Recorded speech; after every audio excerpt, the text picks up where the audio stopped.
30వ తేదీ మార్చి నెల 2026వ సంవత్సరం. ఈరోజు దేవుని వాగ్దానము ద్వితీయోపదేశకాండము 33వ అధ్యాయము 25వ వచనము. నీ కమ్ములు ఇనుపవియు ఇత్తడివియునయుండును, నీవు బ్రతుకు దినములలో నీకు విశ్రాంతి కలుగును.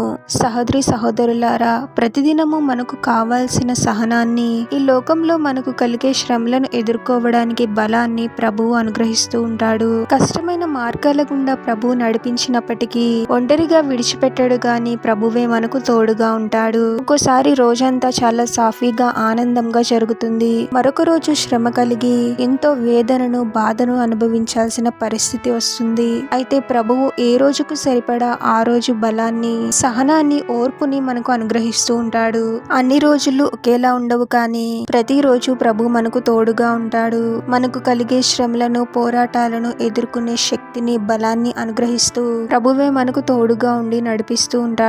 శ్రమల మధ్యలో కూడా ప్రభువే మనకు గొప్ప విశ్రాంతిని కలుగజేస్తాడు. ప్రార్థన. పరిశుద్ధుడవగు ప్రభువా, మీ పరిశుద్ధమైన నామమునకు తరతరములు యుగయుగములు మహిమ కలుగును గాక. మరొక నూతన దినంలోనికి మమ్మల్ని క్షేమంగా ప్రవేశింపచేసిన దేవా, మీకే స్తోత్రం తండ్రి. ఈ లోకంలో మాకు కలిగే శ్రమల వలన, పోరాటాల వలన బలహీన పడే వారముగా కాకుండా వాటిని ఎదుర్కోవడానికి మీరే తగిన బలాన్ని అనుగ్రహించండి ప్రభువా. శ్రమలను తట్టుకునే శక్తిని, బలాన్ని, ఓర్పుని, సహనాన్ని దయచేయండి తండ్రి. శ్రమల మార్గంలో మేము వెళ్తూ ఉన్నప్పటికీ మీరే మాకు తోడుగా ఉండి నడిపించండి ప్రభువా. సహాయంతో ధైర్యంగా ఎదుర్కొనే వారముగా మేము ఉండాలి తండ్రి. ఈ లోకం ఇచ్చే శాంతి కాదు, కానీ మీలోనే గొప్ప విశ్రాంతిని మేము పొందగలము తండ్రి.